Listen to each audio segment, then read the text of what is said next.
Okay, Beyond the Gates fans. I I had to go back and rewatch this episode because I'm just kind of scratching my head trying to really determine what I watched because I watched the episode yesterday, but I was just I was thrown off by a number of character actions, decisions, and especially the quote unquote advice they were giving out. And remember how the episode way back when it was the episode where Naomi had told her father that no, I'm not going against you in court. I gave up on the case and the women they'll be represented by someone else. That was like the first and only time I've said an episode was flat out aggravating and I gave it a low score. Because if you remember, I was really pumped up for that storyline to see where it would go. But no, it didn't go anywhere. This episode, someone online said it best. As I'm watching Beyond the Gates, as it is in in present day, within the past couple weeks, it's hard to believe that the characters who we met back in late February of this year would be acting like how they're acting right now. I think that sums up this episode in a nutshell. Yes, I understand. Several months have passed within the continuity of the show. I'm not, ignoring that fact, but it was so aggravating just seeing how the episode played out. So I shudder to even give this one a score because I'm not going to hold you. I'd probably give it like a 3. I'm just sitting here like, what is up with these people? So, with that being said, please take a moment to hit like and subscribe. Follow me on social media. Links are in the description box below. Hit that notification bell and select all. That way you know when I post content. And also, thanks for watching all of the content I posted over the weekend.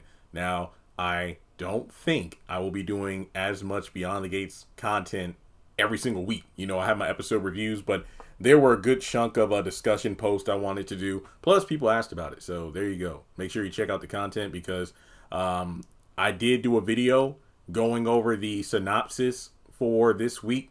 And that video, I think, is knocking on the door of 1,000 views. So if my weekly, basically Friday or Saturday or over the weekend, I'll do a video going over the details of the following week. And if it does well, I'll continue doing it. Now, we start off this episode with Anita getting off the phone and tells Vernon how Jackie Tari, who was the impersonator, the Anita Dupree impersonator at the Danny and Andre's wedding, is giving them free tickets to her show. And Vernon's like, oh, well, it's okay. I mean, I got the real thing at home. And Anita, I'm sorry. This is just funny to me. It goes back to, what was it, last week when somebody was like, you know what? When I look at these episodes, it seems like Anita is more offended and upset at the Anita impersonator than Andre and Danny actually getting married. So, that's when Vernon reminds her that, well, Bill is the fixer of the family, and, well, right now, he's doing court in order to stop Leslie in her tracks from moving across the street from us. And, that's when they talk about the fact that they hope that these, the renovation plans, because what was this, like she's planning on tearing the thing down and, making it all sorts of just loud. The house is going to be the personification of Leslie's personality, loud. Something that, the neighborhood wouldn't really take too kindly to. It's more like, hey, I'm here and there's nothing you can do about, we ain't going nowhere. I am across the street because I'm Leslie, Dana, and Shelly. Okay. So Anita tells Vernon about Leslie asking those questions regarding Barbara. This was at the country club when Leslie all of a sudden wanted to just have a moment to talk to Anita to learn about her mother, which, while as an isolated scene, it was a good scene, but in context of, you have done nothing but raise hell, cause pain, and interfere with my family since you've been introduced. Why should I give you anything? So they just sit there and worry about the fact that she might become even more of a threat. I mean, yeah. I mean, just think of all the damage she did when she was broke. Now she has money and she's living across the street. She's basically living off a fortune fueled out of Anita's own guilt. So that's when Martin comes in, and, you know, his grandparents talk about how they love having him back there. But Vernon hopes that, you know, he and Smitty will eventually make things, you know, better between them. And as Martin says, well, it's up to Smitty at this point, because I was sleeping on the couch when I was at the house. And that's when Anita's like, well, who knows? Maybe Smitty's expecting some sort of grand gesture in order for you to make amends. And based off of what Martin does towards, you know, later on in the episode, I'm like, here we go again. Grandma Anita giving what she feels is sage advice, but then it ends up with the person who honestly shouldn't be the person to apologizes to the other person in order to make things right. First it was like Kat with Tomas, and now it's Martin with Smitty. And listen, Martin has done everything within reason. You know, it's just Smitty who's not budging. So that's when Martin thinks about it, and he goes to work. That's when Bill calls, and it turns out that the judge denied his request for the injunction, and Leslie is free to knock the entire, basically the entire house down. Essentially, hey, she can do what she wants. And at this point, they just come to realize, well, guess we'll be seeing a lot of Leslie, so she'll milk it for what it's worth. And that's when Leslie stops by Eva's apartment, because remember, Leslie purchased the apartment and gave it to, her daughter. So she'll be staying at the hotel room that Ted had, arranged for Eva to stay in.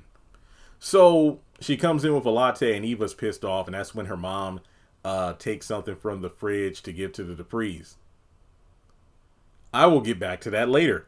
So Eva yells at her mom and tells her yet again, like, hey, remember the last time you tried to strut your stuff in front of the Duprees and got embarrassed? AKA when Ted tricked you into thinking he would give you the house. And that's exactly what I'm talking about here. It's like, Leslie, you set yourself up for these situations where you get egg on your face and then you want to act hurt when no one asked you to get in front of these people's faces to show off.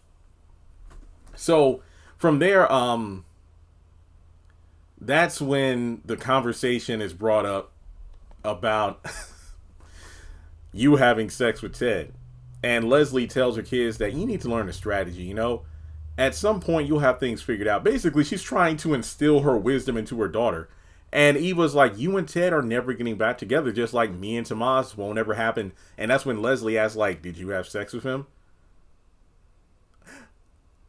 I'm so proud of you, little girl, for taking my advice. Basically, Eva said everything by not saying anything.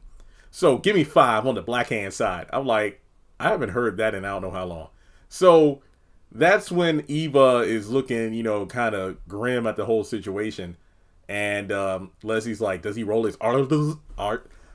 Actually, I bit my tongue when I was eating breakfast this morning, so I can't do the rolling R thing because it would hurt too much. I'm surprised I'm even able to talk straight during this video.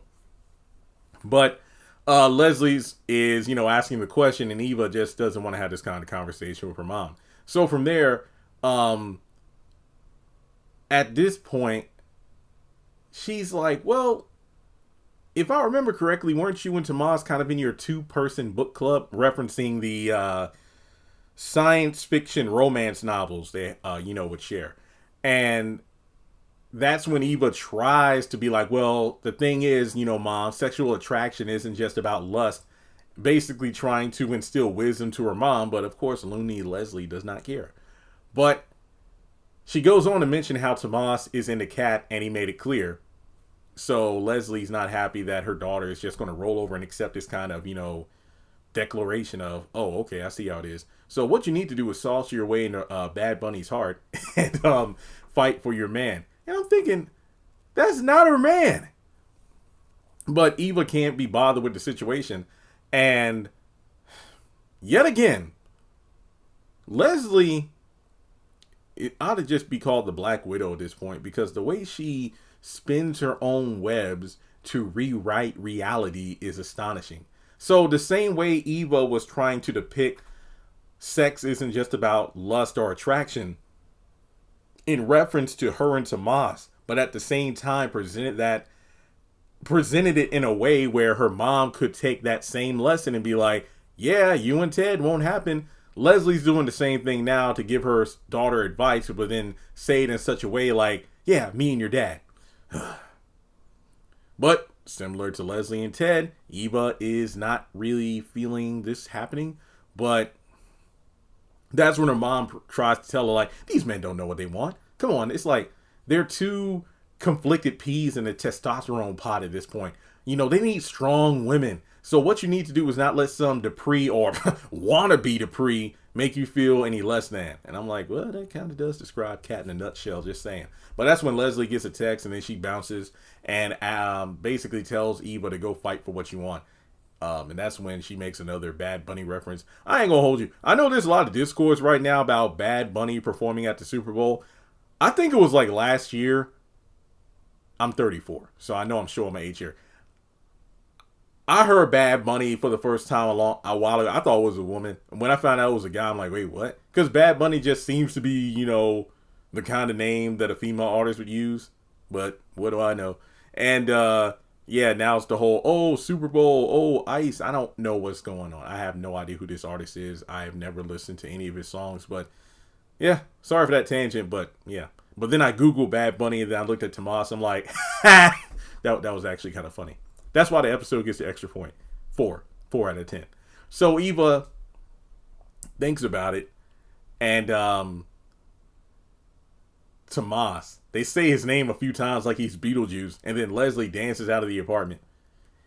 Yeah, while I do feel like Leslie is a bit much, I will never say anything bad about the actress because she is having the time of her life. Even if I don't like Leslie all the time, just seeing how the actress is having a ball, that's good enough for me. So, that's when Eva is pretty much sitting there by herself, kind of assessing the situation. She thinks about her relations with Tomas and considers fighting the good fight. Now we transfer over to another mother and daughter sit down. And this is when the episode lost me. So Kat goes to Nicole's house to talk. And she's actually writing a eulogy because Doug's funeral is later today. And she wants to do a good job. So that's when, Kat mentions how she feels bad, for Vanessa and everything.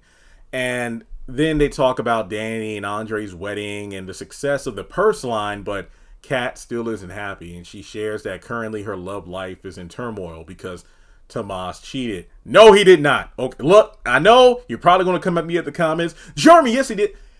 I don't know.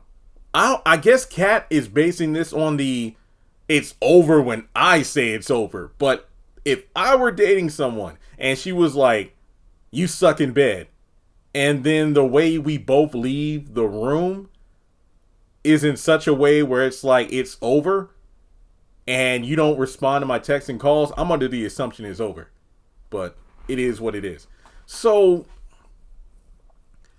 Nicole gives, her daughter some comfort. And when she heard that Tomas messed around with Eva, it's like, oh no. And she's shocked that Eva would do this because this leads to Kat. Kat saved this scene for me. Kat went in. It's like, there you go again, always defending her because you wouldn't expect anything. You wouldn't expect this kind of behavior from Eva, despite this is exactly what her mom did. So honestly, if I were if I were ranking this, if I were scoring this episode based on this scene alone and Kat's demeanor the entire time, I would have given it like a 10 out of 10 because she rightfully, to her mom's face, like, I told you, I told Dad, I told everyone for months that Eva was bad news, that Eva was trying to step to my man, but y'all acted like I was the one tripping. I mean, okay, this is Kat. She didn't talk like that, but you get what I'm saying, right? And we were having issues, but I still love him. I mean, if we're being honest, look, I am not saying Tomas is completely guilty. Even though I did that video about Tomas did nothing wrong, I was specifically talking about him having sex with Eva. But if we're looking at the entirety of the Kat Tomas situationship, I refuse to call that a relationship. The real crime that Tomas committed, or crimes if we're being honest, was not respecting Kat's wishes to cut all communication with Eva. I mean, Kat said it. You know what? I'll just say what Kat said. Tomas being an Eva apologist is his biggest sin when they were together. Kat's issue stemmed from the fact that what supports my refusal to call it a relationship is that even if you wanted to say her and Tomas were exclusive, they were dating or whatever, it felt like Tomas was in a relationship by himself because dang near any time he and Kat interacted, Kat would use it as a venting session about Leslie, about Eva, about whatever drama she was going through, or trying to... Not that I ship them, even though a lot of fans did. I feel like Kat, during her arc where she would constantly pop up with Jacob to try to get, Leslie locked up, I feel like if we look at all those episodes, or basically all the screen time put together, I feel like Kat spent more time with Jacob trying to get Leslie, and by extension Eva, to get rid of him than she did with her own man. Because Tomas even called her out like, you don't really even know me like that. I don't know much about you because every time we get together, it's like you just use the opportunity to bash Eva or talk about Leslie. And it's like you don't really know me. So to me, I feel like Kat is also part of the issues. And of course, she's omitting the whole, hey, I thought it was bad at sex thing. But whatever. Okay, sorry about that. I had to get that off my chest. But that's when Nicole says probably the most infuriating line of the episode. Kat will... It's hard for me to say. She basically advises her daughter to work things out with Tomas despite the fact he quote unquote cheated. And that's when Kat is like, well, I will if you try to do the same thing with Dad. That's Nicole for you. She can dish it out, but she can't take it. And she's like, yeah, I'm going to go get breakfast. Okay, I see how it is. Yeah. So that's when Chelsea gets to the law firm to talk to her dad. But since Bill isn't there, Tomas offers to tell him that, hey, just tell him you came by. So it turns out she actually came by with a purse for Haley, of all people, from the Chelsea Cat launch. And that's when Tomas offers his, just well wishes that the rescue turned out good. But then that's when, when she got abducted from Allison, it's like, hey, I'm glad you came back safe. And that's when Chelsea calls him a jackass because he cheated on Kat with Eva, of all people, which is worse. And that's when he's like, basically, Tomas was like me. I mean, to be honest, I thought things were over between me and Kat after he told him he sucked in bed. And that's when he reminds Chelsea that, well, you're talking about me and Eva, but it's not like you have the best track record of picking, partners. Look at Allison. And when I tell you, I was like, you know what, man? You know what? I ain't mad at you. I ain't mad at you. This is exactly why I did that video Monday morning talking about, like, does Chelsea have any grounds to stand on? Like, does she have the right to step to Tomas? And he mentions how he does want Kat back. And Chelsea's like, well, she does love you. And he's like, wait, what? And that's when she mentions that, honestly, I think that she hates Eva more than she quote unquote loves you. And that's when Tomas is like, well, it looks like I still have a chance. What was that one scene from Dumb and Dumber? Is like, so you're saying I have a chance. And then Chelsea's like, well, it's not like it's going to be easy. So this is your mess that you need to fix. And if you hurt my cousin again, you better watch out because I'm coming for you. So that's when he should have been like Allison came for you. I'm sorry. Like, hey, if you go low, I'll go lower. Just saying, you ain't going to call me out when you're crazy behind, messed around trying to break up a married couple. But whatever. It was a good scene, though. But it still made me aggravated. But the fact that Tomas got a couple jabs back in there instead of just taking it, I was here for it. So we go over to the diner. I ain't going to hold you. I wish I could go to that diner. Yes, I know it is a set piece and whatnot, but the way the people frequently go there, I just want to try their food. Something aside from the chicken tenders and fries. I want to spice it up a little bit. So Smitty is looking at a photo of Danny and Andre from their wedding, and that's when Ted pops up, which, yeah, I don't think we've seen many Ted Smitty interactions throughout the entirety of the show. And that's when Smitty talks to Ted about this article, and it's like, yeah, I saw the newlyweds. And he mentions how it's complicated. So they both sit down. And it's funny because of the fact that when you really think about it, me and you, it's like we're both headed for divorce, yet Danny's over here happily married. So Smitty's sorry about, him and Nicole still not working things out. And they kind of just basically exchange war stories of their current situations where it's not looking good. Ted's torn between understanding Nicole and her pain, but also wishing that she could just move on. But he goes on about trusting and believing in stuff you can't see, and he kind of vouches for his son. Basically, he's like, look, you just trust Martin, and that's when he leaves to go honor Doug at the funeral. So that's when Martin pops up, and he admits that he was afraid that how Smitty would see him because of what he did 2 years ago, like be ashamed of him. And Smitty admits that he wouldn't be. He's not ashamed of what he did. And what I'll do in order to gain your respect is turn myself in. What the actual F-U-C-K, man? For real? Like, this is stupid. This is stupid. Because turning yourself in. See, look, I ain't saying Martin's going to end up like Doug. But keep in mind, Doug threatening to blow Joey's operations out of the water would impact more than just Joey. Hence why Bill snitched and Doug got dealt with. Martin stepping in. Yeah, because what? You got Joey, Marcel, who committed the murder of Kenneth, and, Vernon covering up, Ted knowing about it, Elon. This is just so stupid. I mean, imagine if Martin walks into the precinct and he, talks to Jacob and he turns himself in. And Marcel is sitting over there. It's like, yeah, this is stupid. So that's when Ted pops up at Nicole's house and he tells her about how he spoke with Smitty at the diner. And they both hope that Martin and Smitty can work things out. And Ted hopes to do the same with her. And considering the circumstances, would it be okay if I took you to Doug's memorial? And I'd like that, but I actually got a ride offer from Carlton yesterday, and he's going to come pick me up. I'm sorry. Dang! Rejected. So, this is when we get the warm, neighborly welcome of Leslie, who turns up at the Dupree's with a basket.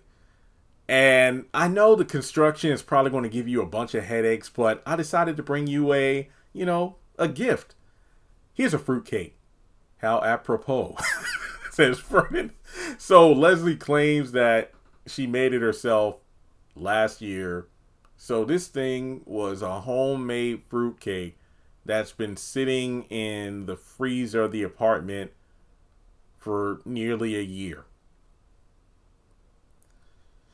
Then you wonder why nobody feels bad for you. Okay, so they caution her against spending too much time away from the construction site in case anybody tries to take advantage of her. So that's when she leaves. And as soon as they close the door, we hear the jackhammer. So, man, these people, they Leslie Wilden. All right, so Kat actually gets a phone call from Tomas, who asks her for lunch at the country club so they can talk. But she's like, actually, I have other plans, so she hangs up on him. So Chelsea comes over and she rants to her about it, and the entire situation. So from there, Eva calls Tomas to talk, basically taking her mom's advice, and that's when Tomas is like, you know what? Let's meet up at the country club. I got the table for two. So this is like, bro, you are just setting yourself up for failure, because something tells me, as Kat and Chelsea talk, Kat might be convinced to go to the country club, and when she gets there, she's going to see Tomas with Eva. Uh-oh. I don't know. This is just stupid. Like, for real. Make up your mind. But with that being said, let me know your thoughts in the comment section below of yesterday's episode. As I mentioned before, please check out my other content I posted about the show over the weekend. Also, to the handful of you that checked out the Taylor Swift album review, thank you. Even though some people did not like what I had to say, but when the majority is talking about the album in a negative light, you shouldn't be worried about my video of only a couple hundred views on it.